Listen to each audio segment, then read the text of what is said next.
তীব্র গরম থেকে বাঁচতে সকাল থেকেই রাজ্যের বুথে বুথে ভোটারদের ভিড়।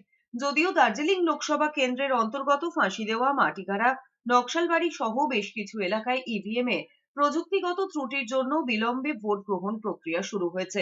একাধিক বুথে পুরুষ ভোটারদের থেকে মহিলা ভোটারদের সংখ্যা বেশি দেখা যাচ্ছে। শুক্রবার রাজ্যের উত্তরের ৩ আসনে ভোট গ্রহণ শুরু হয়েছে। দার্জিলিং, বালুরঘাট, রায়গঞ্জ।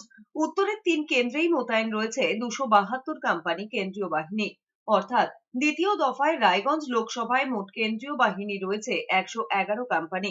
দার্জিলিং লোকসভায় থাকছে ৮৮ কোম্পানি এবং বালুরঘাট লোকসভায় থাকছে ৭৩ কোম্পানি কেন্দ্রীয় বাহিনী।